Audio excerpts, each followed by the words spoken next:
Friday morning, you weigh in, you're 172, and you're feeling really good about everything. Monday morning, you weigh in at 179. You're just going to internalize that weekends are hard, you can't succeed, and you fail every weekend. Just not really moving much, drinking a lot, eating a lot, which to me isn't really the best way to live. I don't think a lot of people need more effort. I think they really need more intention. They could easily go to 4,000 calories because nothing matters at that point. We have put our heads together and made the definitive guide on how to master your weekend so you can stop blowing all your progress over the weekend.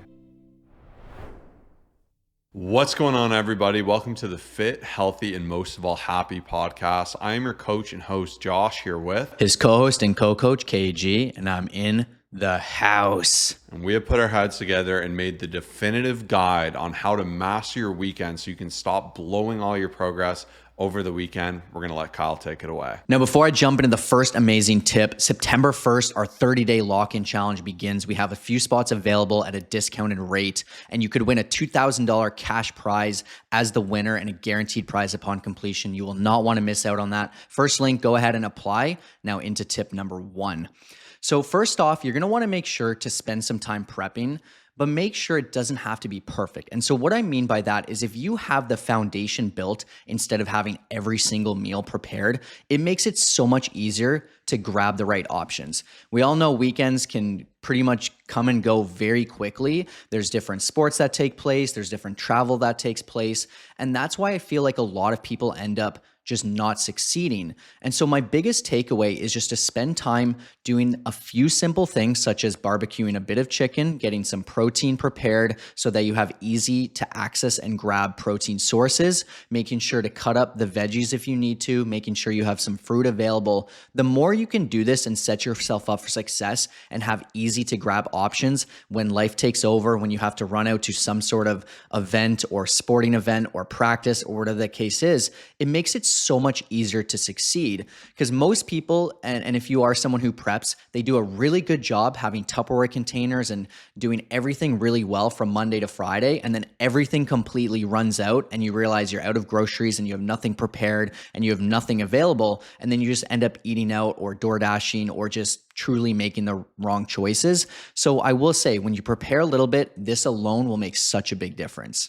Yeah, and the next up is to really start to tentatively plan that weekend out. So just piggybacking on what Kyle said here, I think where most people go wrong is during the week. You're in a set routine, you have a schedule. It makes it more predictable and easy to follow. Whereas the weekend, anything can pop up. Any event can happen. Days will look radically different. There'll be days where you're getting up early to go play golf and could throw off your whole day, whereas in the past you're used to a very set breakfast. There's always going to be an example. So I think the more you can take an event and plan for it, the better off you can be. Let's workshop this golf example. So if you're getting up early, you're used to a big breakfast, and in the past you made the mistake of going out, being so hungry at lunch that you overate and just ate garbage. So instead, like Kyle said, you could say, what can I bring quite easily? So we used to go on these car rallies, well, I guess we still do, and they'd be really early, it'd be hard to eat, it'd be a little bit more difficult. So we'd make a point to bring like a protein shake with us and a carb source and a little bit of a snack for later. And like having that alone can help save you from that panic of later in the day of like, I'm so hungry, just give me food, I don't care what it is,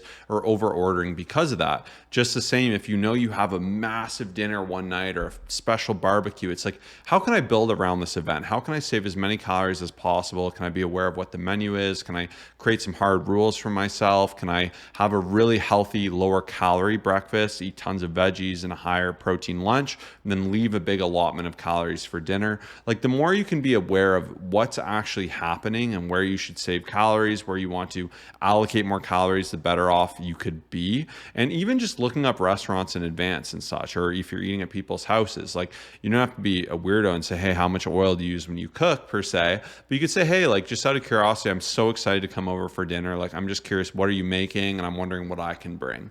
And just the same, even if you're going to someone else's house, you have that opportunity where you could bring a healthier option alongside of it, right? And have a little bit of control in the sense of what you brought. So your whole thing is you're going to want to take yourself from being out of position of being like out of a routine and out of control to trying to bring control back into your life. And what's funny is I talk to so many people and it's almost like they don't realize something's going to happen. And don't get me wrong, there will be a certain time where you have the intention to stop somewhere or to make a right choice or whatever it is, and something happens and there's like a complete wrench thrown in the day. That's a completely different story. But it's funny because even some people are like, oh, I forgot I was going to be going out to dinner at this time. And like, now I'm out of calories. Or like, I totally forgot there would be a brunch place and I didn't look in advance. Like when you sit down, even if it's like Friday for a little bit and you just take a look at what challenges could take place and where you can plan and get your mindset right, which we'll talk about afterwards, it makes such a big difference. Instead of just like 5 o'clock, just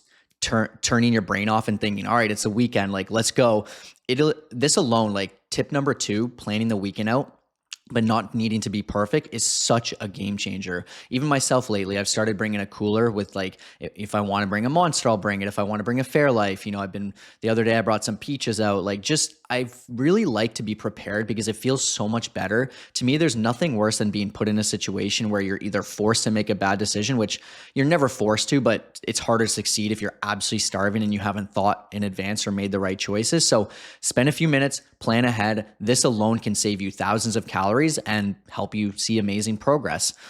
For me, this one is huge. It is simply tracking everything, even if it's not perfect. So once again, Friday hits, you go out to dinner, you're not really sure what's there. That alone is what often will start them just falling off, right? Oh, I didn't really know. Okay, it's Friday. Now I'm busy with the kids and we've got a lot going on and I'm golfing Saturday. I'm not really sure what was in that club sandwich I got at the golf course. So who cares? And this alone is the mentality most people get in, where they end up ending, let's say Friday morning, you weigh in, you're 172 and you're feeling really good about everything. Monday morning, you weigh in at 179, right? And so that is a 7-pound gain, but I see it very often from people. And it's because once Friday hits, you just say, whatever, it doesn't matter. I'll start fresh on Monday. And the truth is, you are so much better off putting something in to MyFitnessPal, trying to track, trying to guess, trying to just understand what's in a food and not needing to be perfect, because this alone will hold you accountable. Let's just say you're eating 2,000 calories throughout the week. You're making some pretty good choices. On the Friday, you're not fully sure, but you end up going to 2,500 just because you're, just trying to overestimate. Then the rest of the weekend, you try to stay within that range. Most people, once they stop tracking on Friday and then turn into Saturday, they could easily go to 4,000 calories because nothing matters at that point. You don't really realize how much a Sunday is that you're going to have that could be 800 calories. You don't realize how quickly some of these things add up, or a Costco ice cream cone or pizza slice or whatever the case is. And so even if it's not perfect, try to build a routine and system where you can still put it in and just have that accountability. Because even if you make a few better decisions throughout the weekend, because you see and you realize, oh, you know what, I just don't want it. I didn't realize this was this many calories. You're way better off than the person who just says, you know what, I don't even care. 4,000 calories each day. I'm not even gonna look at the numbers. Nothing else matters. And then you just end up feeling so horrible and feeling like you need to start over again. I've been there. A lot of people do this, and this is one of the biggest mistakes you need to avoid. Next up is to end the cycle. And if there's one takeaway I can give you, I think this is my biggest one, and this has been something that has been such a game changer for my clients. I love having a spreadsheet because it's such a visual representation of the history of your effort and your reality. It's really easy for us to default to giving ourselves the benefit and saying, I've been really accurate, I've been super on it. Whereas retroactively, sometimes I'll look and I'll tell clients, hey, this is 2 weekends in a row we have missed 1 day of logging. Like we've missed it entirely, similar to what Kyle just said. And I don't know if that's them being at their macros, below it, or way over it. I mean, I can guess which one it is. But the second this becomes common and we accept this as something we do, we're very based in routine. And if you think of a circle, right, a circle just goes on and on and on. And if you don't break it, you're just going to internalize that weekends are hard, you can't succeed, and you fail every weekend. And this is where you can have that opportunity to break that cycle. And I tell my clients all the time, track this weekend, let's stack a perfect weekend. They do it and they're like, okay, wow, that actually wasn't so bad. And the next weekend I say, okay, do it again. Then they do it again. And just like that, it's like the magic potion. They realize like, oh my gosh, it's just a weekend. It's not a be all end all. It's not impossible for me to succeed. I was just in this self-fulfilling cycle. So when you can break that and you can just put yourself in a new cycle, a cycle where you win, you make good decisions, you realize you can navigate it and still have fun, it becomes that much easier. And if you're like, okay, that's great, but I don't have a coach, I don't know how to do this. Well, this is where this challenge is so good. So we designed it to be a 30-day lock-in. So I know a lot of people like 75 hard because it's 75 days of you locking in, elevating, doing these crazy level of efforts. But I don't think a lot of people need more effort.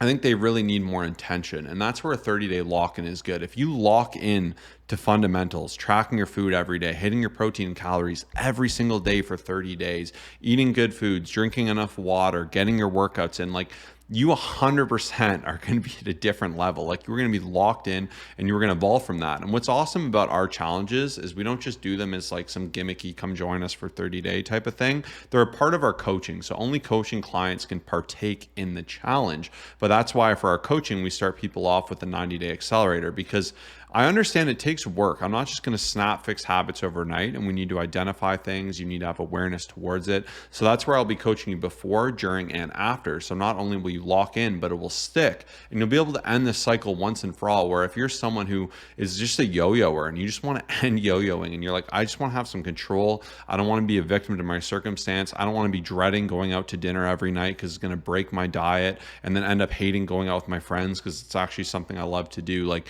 you can eat your cake and have it too. And this challenge, like, there's never been a better chance for you to break that cycle and to actually lock into a position where you have consistency, you have sustainability, and where you start to say, hey, I can do this. It doesn't need to be so hard. The weekends don't need to be this scary thing, because this is my biggest tip. Like, the second you can rework this and you start to actually have that inner confidence, it really is a radical change. And like, I truly think one of the best things you can do for yourself, especially if you're someone who struggles with this, is join us for the challenge. It's starting September 1st, 2026. Do not miss out. Click that link to our website. You can submit an application. I promise you, we will change your life. You're going to have so much more belief in yourself. And so many of our amazing success stories and some of our best clients have actually started with a challenge. They started, they conquered it, they realized they have what it takes, they realize they can win the weekend, they realize that, like Josh said, it's not this scary thing. And once you learn that and you implement it and you have the accountability, it is such a big difference maker. So click that link. I can't wait to help you. And now into my next tip. So next up is spend more time exercising and moving. Now, this one I have to obviously put an asterisk on here. You don't want to go out for unlimited runs and then just eat a million calories back in. I think sometimes people will make that mistake. So you do want to be careful of that. But for most people, and I'm going to have to say most because it's not like for everyone, you may have a little bit more time. You're not working, obviously. And something I've got to say is, like, a lot of people do so much for other people, right? Some people that I talk to, they'll have a whole weekend of their kids' things that are going on, and like even social events. And then they'll be like, oh my gosh, like I was just out at a barbecue and drinking and just, doing stuff for the kids and whatnot, and I haven't been able to take care of myself. My biggest tip is find that time for yourself. Implement a good Sunday consistent walk, with the family.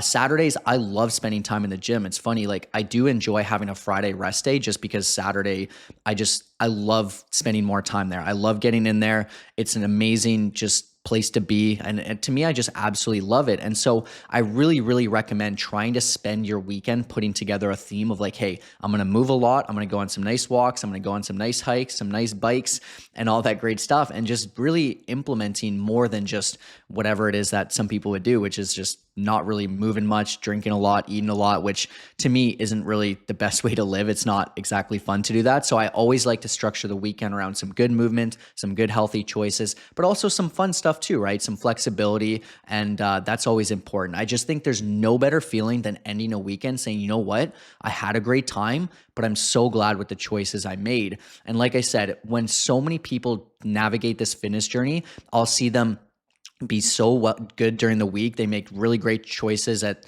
their food prep and everything like that. And then the weekend comes and they're heavily out of a deficit, wondering, why am I not able to get ahead? Well, you have to just make the right choices. You have to choose the better option. You have to spend some more time reflecting and just becoming the best version of yourself. And there's 100% chance you will succeed, especially when you believe you have what it takes, you have the strategies. And I can't wait to help you and see you join that challenge. So make sure to fill that application out. Yeah, a good pivot is going from like just trying to make the weekend this time where you sloth around and then you do some debauchery and overeat and drink, and that's that. I think a lot of people have realized like, hey, what's awesome about the weekend is you're being afforded a lot of time, and with time gives you a lot of opportunity. And that could be a great time to finally go out on a bike ride or go on a run or have a really lavish workout where you don't mind if you take longer rest or if you do a couple exercises or if you spoil yourself and do some extra abs and cardio. I think it's a great way to kind of rework that mindset or go on some walks, a hike, be out in nature, because ultimately that's what we want. If we had a ton of time, we'd be able to do that more. So I think instead, the more you can reframe that and say, how can I really celebrate this? It can be such a good way to pivot it and kind of rework it. And the more you can move during it as well, it's going to keep you feeling energized and good, and it's going to promote you to actually make better decisions. So I think that was a fantastic tip. And last but not least is to end the weekend with some reflection. I find Sunday night is a phenomenal reset. I know with the calendar, technically Sunday is the first day of the week, but I very much so see it as the end of the week. And I always like to analyze like what went well in my week as a whole, as well as this weekend. And maybe you really screwed up. Like maybe Saturday night just went so horrible and just off the rails and you told yourself you weren't going to, but like you can learn and say, okay, where did it go wrong? And like, okay, it went wrong. I love the analogy of the chips at the party. You had your calories all logged and you went and you had a chip. You're like, I'm just gonna have one chip. And then before you know it, you ate the whole bowl. It's a great reminder if you're like, okay, I'm not the best at just poking at snacks, and just know that about yourself. I know that about myself, so I avoid it. It's quite simple. I know, and I shared on Monday too, that I like to overorder, have too much food, so I need to pre-log. And even if I'm somewhere like at a restaurant or someone else's house or something, I can always control actively what I put in my mouth. That's always the thing I can control. So I can pre-log my portions, make it fit the best I can. Boom, bada bing, solution. So I think the more you can accept that, hey, you will fall off, you will mess up eventually, it's possible. But if you learn from it, you adjust and improve, you'll fail less and you'll get in a better flow and you'll get in a better system. And that's something I work actively to do for my clients, is to help you identify these own blinders you have that are causing you to self-sabotage or not succeed. And oftentimes they're the easiest fixes. And I'll say it to clients and they'll be like, you blew my mind. Like, this changed everything for me. I can't believe it. But that's oftentimes because we can be so blinded by our own situations. And that's where having a professional on your side to guide you and help you evolve is so powerful. So please don't hesitate. Join us for this challenge. It is going to be so much fun. You're going to get locked in and help you before, during, and after. The results are going to be insane. And you can join by applying on the website. Just click that link, apply, and I can't wait to change your life. And there you have the definitive guide of how to succeed for the weekends. Please revisit this in the future. Even like this could be great for you to listen to on a Saturday morning or a Friday night, something to gear you up, because I assure you, once you learn that you can succeed on the weekends, you can still have fun, it can still be totally fine, and you can still have success. It changes everything for you, and being fit, healthy, and happy becomes that much easier. So thank you for tuning in today. We really hope you loved this episode. We'll see you in the next one. Peace out.